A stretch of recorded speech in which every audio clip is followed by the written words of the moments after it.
E o whaalofa ma whaatalofa atu le maimuanga Samoa le nei afiafi, manuia tele le tausanga fou, ele ngata e Samoa nei e whapea fo i atunu e mamau, ai o se vainga fo ile nei lau Samoa taulongolongo, e pei ona toe amata li ai mo le nei tausanga lua a whelua tolu.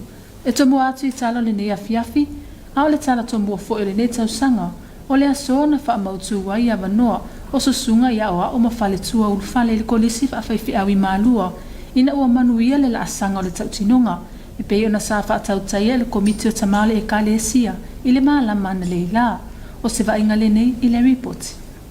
O le sono wha mautu wai le isi laasanga fou o le soifua vala wina, o I lātou e tō lua se fuluwalu, o wha mautu ina lo lātou ulufale le kolisi wha whaifi awi maalua, I le tausanga nei, ina ua manuia le tautinonga e pe ona sa wha ngā solo, I le malama na le la. O le tautinonga o le laasanga mulimuli lava lea e whaatino e wha mautu ai e wanoa o mawhale tua e ulufale ai le tausanga mua I malua. Ma e whaatautaia le nei wha moe e le komiti o tamao le kalesia o le komiti foi o malua I susunga I toi ina. O le sunga le taitei fono o le komiti o tamao le kalesia le sunga le toi ina ia so tasi ngutime. Sa ia taitaia le nei wha moe I se sauni ngā lotu. E le ngata e talo si ai le whaato whala inga tamao le kalesia. Ai maiso le whaanono ngā manu I le antua. A wale wha moe o mawhale tua. O lo tā pena mo le kolisi whaafaifi au I malua. Tā ua le sunga ia so tasi. O le nei wha moe. O se vaenga ua matua ave I ai le wha mamafa. Ma le sila totoa tamao le kalesia ia mio mawinga. Ai maiso o tala anga o ilanto o tā pena mo le kolisi whaafaifi au. Ina ia mauti noa le manuia o la asanga uma o le soifua o tauina I malua. Sau no foia so tasi, e te taulava ia o ao mawhaletua ua tautino I le so, o na manatua I loto a lato tautinonga ua whaia, I luma o le antua, ina ia awa lava ni ngalo. Sava aia le whaatou mulia le maota o tupulanga I songi ia inga o woma paanga, a o ao mawhaletua sa lolofia atu e tapo ia whaiva, sa whenga iei ma lātou tama whanau I le so. O I lātou e tau lua sifuluiva sa whenga ma le tautinonga I le so e au whiai Amerika tui ma lātou o pia I se sae. Eisho Daniel tauti Epo Quincelani, Clifton Costa sae o Kilani, e sene yaso Walter Whanolua vai maunga, whaitunga aloaina o Malua, whatutolo tuisunga o New South Wales, Fereti Whaifua o Victoria, amatapu ete o Whaleata, heti leilua o Manukau, ia feta tafunaina o New Zealand saute, I e fata whatia whalo lau mua o Aotearoa, Jurgen whaamau o pia I se sae, la whaele lapi, whasale le anga, le lua whaamate o Quincelani, malatele ailoilo welese o whasale le anga, manu tutuila lasi so alo Hawaii, me lila whasalafo o whasale le anga, mo lesi sanga porutele o Hawaii, misela le uluniu whasale le anga, mualia chromatic semitone, lau mua o Aotearoa, Nicholas Nanaisio Quincelani, no meneta alapati o a ana, Racing Land Yose o Manukau, sosopo mose ayafi o a ana, ta laia regional, ta laia o New South Wales sifo, ta vita arona o Malua, to upu kaisara o a ana, tu I whao maasani o New South Wales, ma William Malingi fina o Victoria. Ile maare a hio le whaatou whala inga tamao le kalesia I le so, e tusa o le tautinonga sa whanga solo mo I lātou e to olua se fuluiva. Ua manu ia ile to olua se fuluvalu e urufale mo le tausanga nei. Pe tai o le isi sui e to tasi. Whaato a urufale le korisi whawhaifi au I manua, I le tausanga fou, e tusa o le unga tamao le kalesia. E le kana le whano, mo lau sa moa taulongolongo. O lo whaua upea o na whaanga solo ngalubenga masia singa le to umanga mo e popua ngatia, Inisio a fiu anga a wale matai tuwina, o le leo polo keti o la taunga lulua so tau awai ma le malo, I a wala e tawhia I sa wanga whaasanga I tina matamaitai, o se vainga le nei I le report. A whanga solo ai le whatinuina polo kalami, a le to umanga mo e popua ngati le amatanga le savalinga umile nei tausanga, e langulangu ina ai ta mo whainga le malo, mo le tafi e seo sa wanga whaasanga I tina matamaitai, na wa aia ma le loto le fia whala patpatonga, le tele o suinga mai whala patpatonga ese sa la tau wasia, le ta ua la tau ngā luenga sa whaatinoina, pei o na lui ai mo le tele polo keti whaatinoina, e au fia ai nisio polo keti le malo o Samoa, o lo so tau au ai ma le tau manga, o le sao ta ua au manga o au talvou ma nisio mafutanga sa asia le tau manga I nei polo keti, O se whama ite lea o ni atina e te tonu lava o la tau wafiu anga e fesosoani lea ile matiba malele tango lima. A o se ava noa ta wa foi e wha upenga ina ai i la tau a walo la tau tau tua tua vai ile whale o matai. A inga mafio anga. E toa lima whaita wa wha i niso whala paspatonga au manga wha apema au talvou ma ia fio anga sa filiina. Sa asia ele to o manga a wale wha mautinoina. Olo iai se swinga i la tau pulo keti sa wha atinoina. Peita ayo se swinga te lero na tawa i ati na ese ma pulo keti. Sa ilonga o na tula i mai se tūlanga wha amalie roto. Sawa ai leo ngā o le wha amatuina atua nisio mea whaingaluenga. Mo ati na e au manga i lalo o le nei polo kalame. Mamatai tu winai e le tu o manga le au si ai o wha amue muenga. Mo le si ti o le tamau ainga. Whai titia le mativa ma le tango lima. Ai mai se le tafi e seo sauanga wha asanga i tina matamaitai. I se pepo wha matalanga ta uai se langona o le fia ma sa wha awhetai ai nisi o sui mai whalapas pusonga ese. Le nganga le whawhetai le tu o manga. E tu so le tu ua tu fo ilo la tu tau au e fisosuani ai. E le atina ino nei manuia o la tu maua. Ma se amana ia ino le tu pao au manga ili nei por kalame ta ua. Awa e moni lava le tele por kalame ma whamanianga. E mafuli lava le taita inga matai. A peitai o lea wanga i tonu lava le nei vaenga ta ua le por kalame au manga. Awa lava le sa ili fufo ili tafi e seo sa wanga whaasanga i tina matamaitai. Tapta le kitiona, molau Samoa taulongolo. Anisa tatau tala, o lo ua awa i atu nei nisi o alo ma whanau si o tatau watu nuu. O lo o whaima ave fua i le taalonga o le soka, o lo o whatau tai e fiti, a wale ta amilusanga o le ipo le Oceania, o le amatalia i le asoa tai au, o se atilinga le nei o le ripoti. O lo watu e se atu nei nisi o alo ma whanau si o tatau watu nuu, o lo o whaima fua ta mamoli nisi o whaanga tamo le soka, o le amatalia i le asoa tai au i fiti, le tamilusanga mo suenga champine le ipo le Oceania, i le vaitau sanga o le sefulu fituanga i lalo le matutua. O lo awaini su atu moto le Pasifika o lo whatasiene i fiti, a wale wha moe o lo maneilo na whaatinoina, mo le amatalia ai le aso atai au. O le aunga le wha moe o le tamo whailea, e sa ilia manoa i alo wa whanau o wha manueina e ne tā leni manga waa. Ai maisi o le whaalawe te leina o le tomai wha au na pōnei, i le atena eina o tā leni mo so o se ta alonga. Ai mai se o le amata mea ai o le nei tausanga i le taamilosanga o le taalonga le soka. O au filina e au wai taamilosanga o lo au wai e nei. Au mai New Zealand, Samoa, Fiji, Tonga, Tahiti, New Caledonia, Vanuatu ma ana tukuki. O lo manino mai inisi o pepa whamatalanga i a ingo le taalonga. O le asa ili ai au pito i lunga e lua. O le amata wina le lelei o le taumawhai. E mawaina se avanua e awai ai le taamilosanga o le sailinga o le ipo lalolangi. O le awhatau taiele i le masino no verma i Peru. Wasilia ma le whatau sanga talo onu le to e whaawa wina le taamilosanga i lona lasi taamilosanga mai a se te mar tausanga lua fesun ma le valu. So o ai ma le awhia i o lalolangi le COVID se furu ma le iwa. O le atala malai le aso taia o le awa New Zealand ma New Caledonia le tu lai wha i le awhia i le taime New Zealand. A whai e manuia le wha se tatou au. Lona winga e ono avea Samoa, masui o le Pasifika ta alonga soka o le sailinga sampino le ipo lalangi, o le awha mboe whatino ina i Peru le masino Novema, e ta awa tele le ta alonga o tapena iai. A o se whata ita inga ta awa tele fo i lea na whai ele toa Samoa ma le manu Samoa fitu, mo le au lea o masi atu ina ia filinga, mo le ingoa se tatou watu nuu. O le au malanga e tusa le tolo se furu le au whai, e au fia ai nisi o mātua ma whanau sa filina mai New Zealand ma au sa talia. E toa se furu luana filina mai au soka i Samoa nei, ma le toa se furu sasina filina mai whanau o Samoa i New Zealand ma au sa talia. Ma o le whaia o ngā ula le tatou au o le sunga i a Desmond Edward, tamtale ki tiona, mo lau Samoa taunungulu. O le a whaia sina tatou malolonga pupu o na tuetaliu mai lea, o le ngangana whapirotania.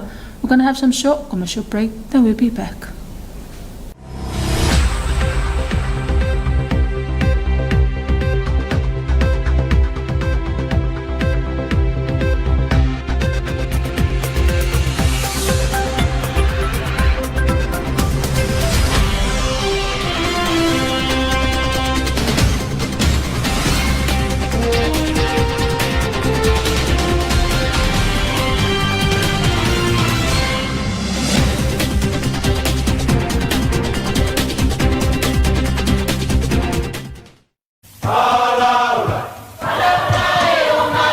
Awane e misia lunga o la wala ata le EFKS TV i poa so lua vai aso taitasi le polkalame va ili le ato ponopona le afo le valu le afiafi.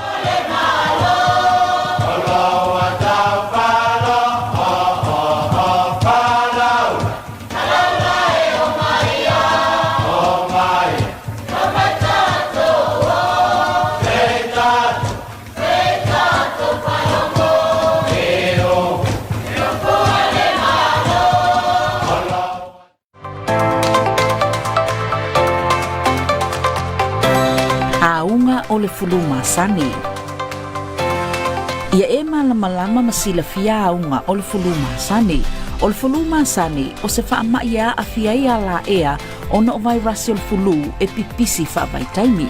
O aunga mafodinga wa ai e a fia ile maurunga le fiva, matutu le tale, tinga le ulu, tinga maso onga o pona ivi, ngangase mapepe le tino, tinga le wha i, matafe le isu.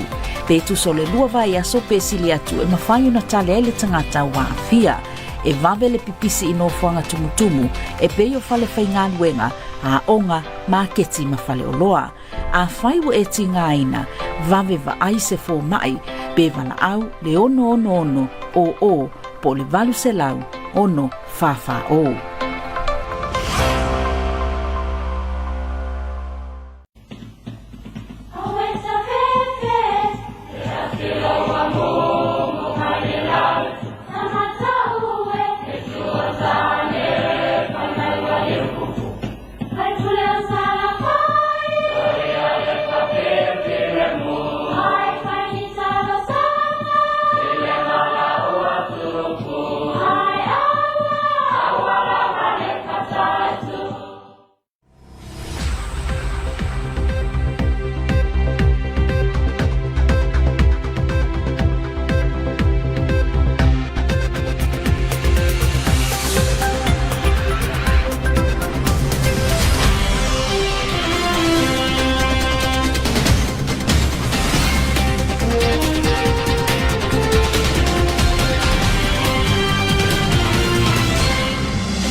Good evening and welcome back to another edition of your TV2 News for tonight. Leading our bulletin, students who were accepted in Malua Theological College were announced this evening, confirmed they had passed a stringent interview process which has been conducted by the church elders this morning.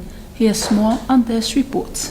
A total of 28 students who were accepted into Malua Theological College were announced this evening, confirming they passed the highly competitive Taulogologo. The Taulogologo, or a stringent interview process to test the character, attitude, and conduct of the successful candidate, which has been conducted by the church elders. The ceremonial announcement was held at the Congregational Christian Church Samoa Hall at Songi, where family and friends gathered to support the candidates for the Theological College this year. The CCCS chairman of the Elders Committee, also the chairman of the Port of Malua, Reverend Elder Sotasi Ngutime, led the ceremony in a church service, and he stated that the hard work which has been done today by the Elders Committee was done seriously, and they had tried to carefully look for those who will become ministers for the Lord. Reverend Elder Sotasi also reminded to the candidates that they should remember their oath to the Lord, and they must not forget it.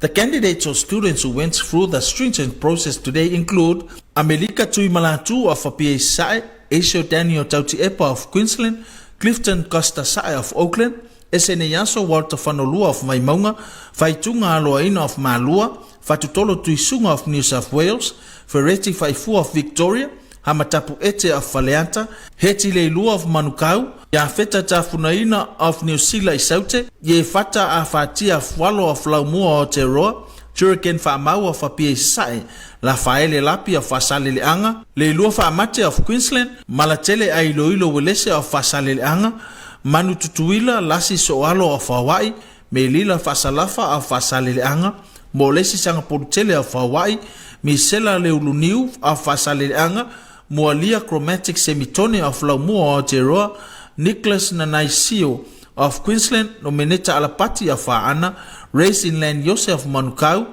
so sopo mose a yafi a whaana, Tālaia Regional Tālaia of New South Wales Sifo, Tāvita Arona of Malua, Toi Upu Kaisara of Whaana, Tui Whao Masani of New South Wales, and William Malingi Finau of Victoria. After the Tautinunga, the Elders Committee approved the 28 candidates to enter Malua this year, and one candidate will start his journey as a theological student next year. Elikana Lelifano for your TV2 News.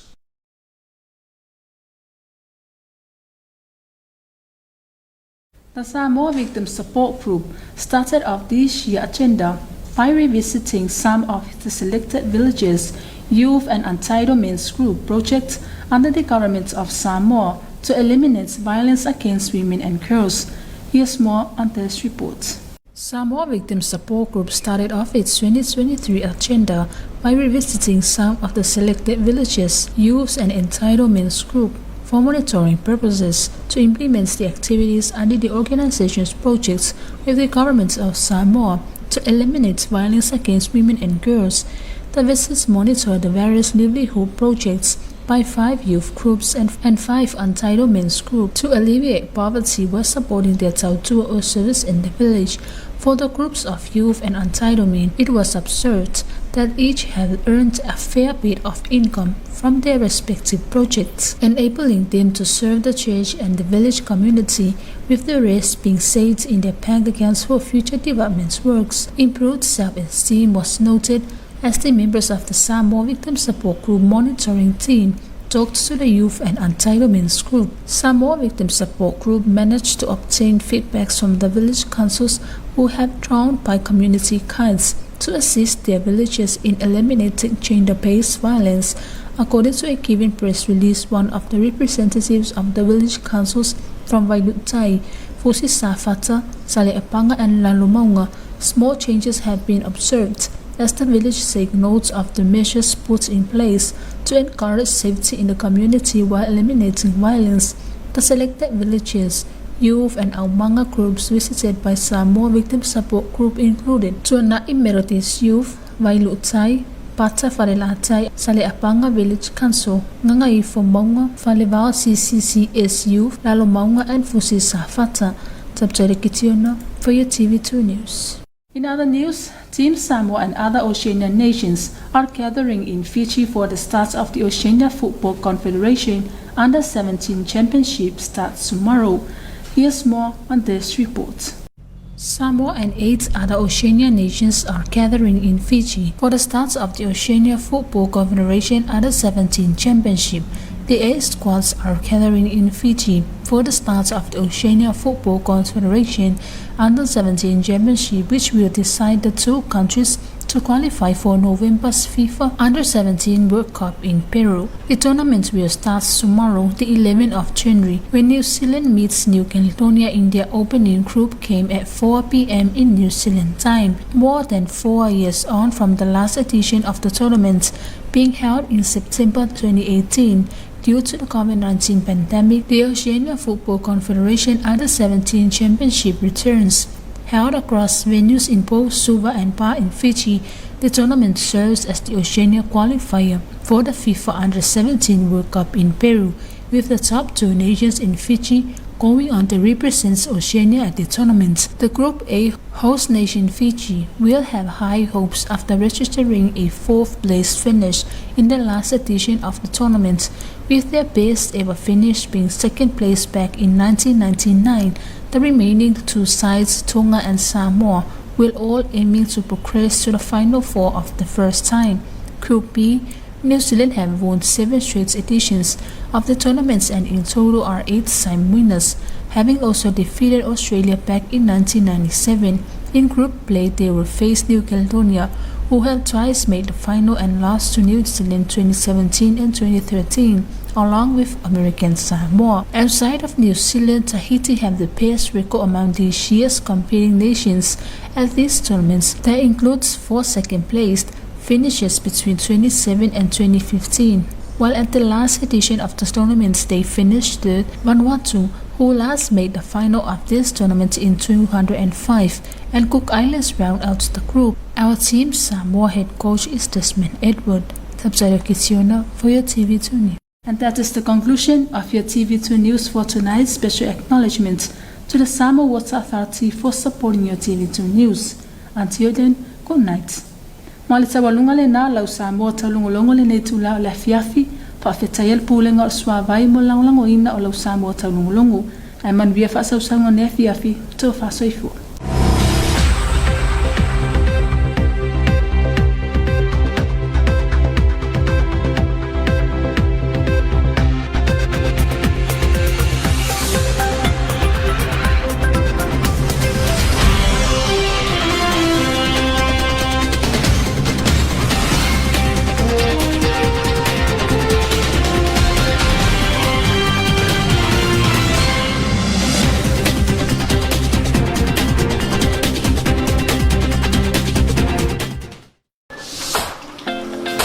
I am a customer. I am a customer of Samoa Water Authority. Of Samoa Water Authority. I was so frustrated at having to pay. So much for water. Until I was told about leaks. A hole the size of the tip of a screw can leak up to 3.5 liters in a minute. That's 210 liters in an hour, 5,040 liters per day, 156,240 liters for a month of 31 days. That equates to 156 cubic meters wasted on leaks that cost 305 tala, excluding what you are paying for the water you are using. I was paying 305 tala for my neglect in fixing leaks around my home. I have since fixed these leaks and now paying only for the water use, saving money that I can spend on my family. Fix the leakages for generations to come. Water is life.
And graphic design, 2 years.